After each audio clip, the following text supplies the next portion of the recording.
أعوذ بالله من الشيطان الرجيم بسم الله الرحمن الرحيم وإن افتتح كچیر شروع وک الصلاة د المانزه په مکان طاهر په پاک ځای کې ثم ورست نقل سوی قدمه پښې ده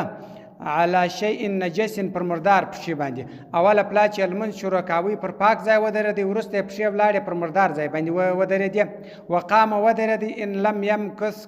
وخت نه کی تیر مقدار اندازه ما يؤدي چې ادا کیږي رکنن یو رکن د یو رکن د اندازې قدر د پښې پر هغه مردار ځای نه وي ايش جازت روا دي د المنځ ویلا کې چیرې شوی فلا بیان دی روا وکذا دا غره کین پر رفع کچیر پورته کین علیه چوټی چپلی وعليه ما پر دغه چپلی باندې قدر او اندازه و مانع د منکول د المانزه دون مرداری پر ور چې هغه مانع د المانزه جوړیدي یعنی دریو درهم زیاته مرداری پر ول ان ادا کچیر ادا کې معهما سره دغه چپلی رکن یو رکن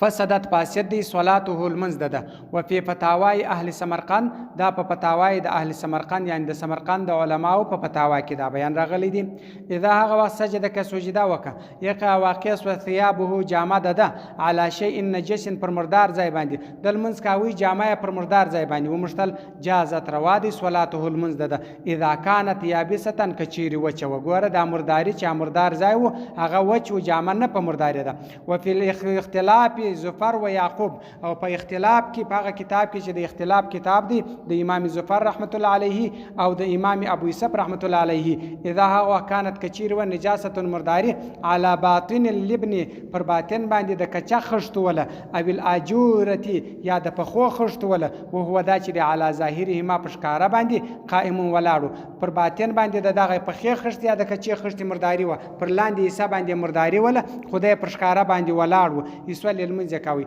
لم تفسدوا نفاسديږي صلاته المنز ده وبمثل فمثل ده اذا هو حلت كورث د نجاسه مرداری بخشبه ولرګه لرګي مردار سول فقلبها واړه وې د لرګي ان كانت کچیر و غلظته غټواله د خشبه د لرګي تقبل قبلاوی قطع پر کول یعنی دون غټو د لرګي چې د لرګي صدغه ځای کاټېدلای سو دون لرګي تجوز صلات المنز بیا جایز دي وینه ک غټ لرګي و المنز جایز دی او کدون کښنی لرګي و چې خالد د در پښه لاندې دی بیا المنز نه دی جایز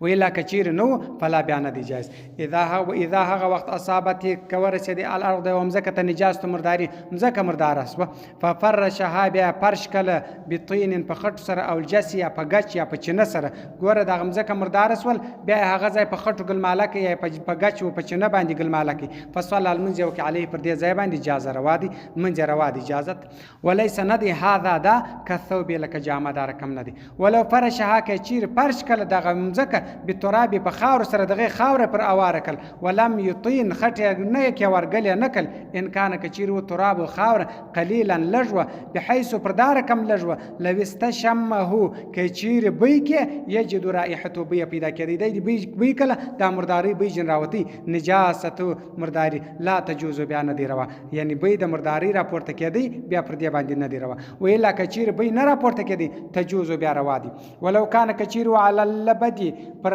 غاړی یا پر بستر باندې د کښنی نجاست المرداری و فقلب واړوي وصلی المنز او علی وجه ثانی د مرداری دغه د بستر د واړول پر دابل خیال منظور وکي تجوز رواد المزوین پر داشکارا حساب باندې مرداری ده ابل پاک حصہ د ابل خو نو المنز پر جایز دي وقال ابو یوسف رحمت الله وی لا تجوز ندی روا وبه په دې سره اخذ بعض المشایخ بعض مشایخ په دې عمل کړی دي وهذا كله دا ټول چې د مذهب محمد مذهب د امام محمد رحمت الله علیه دي مذکور چې ذکر دی په المحیط په محیط کې ولو بس تکچیر وغړل المصلى مساله على شيء پر یو شی باندې نجس مردار رطب لند پر لاند ځای باندې مساله وغړل او جلس یکشنس على الارض په مزکه باندې نجس مردار پر مردار لندم ځکه باندې کښنستی او لپه یو په چل ثوب جامه الیابس وچ طاهر پاک په ثوب النجس په مردار جامه کې رطب لنده وچ جامه او راوصل په مردار جامه کې و په چل چاغه لنده ول فاثرت اثر اشکارا کې رطوبت د لندوالي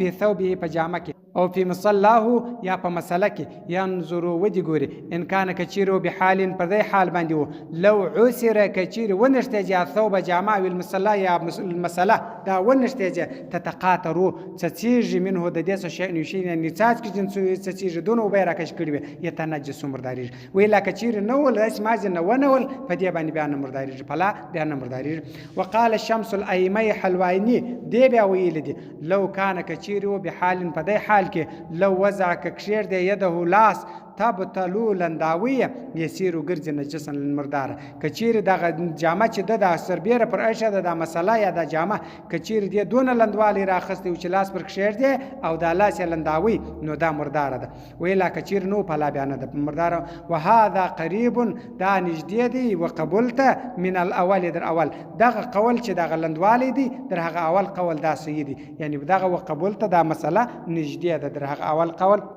أما شرط الثالث صدق الله العلي العظيم وصدق الرسول النبي الأمي الكريم ونحن على ذلك من الشاهدين والشاكرين والحمد لله رب العالمين.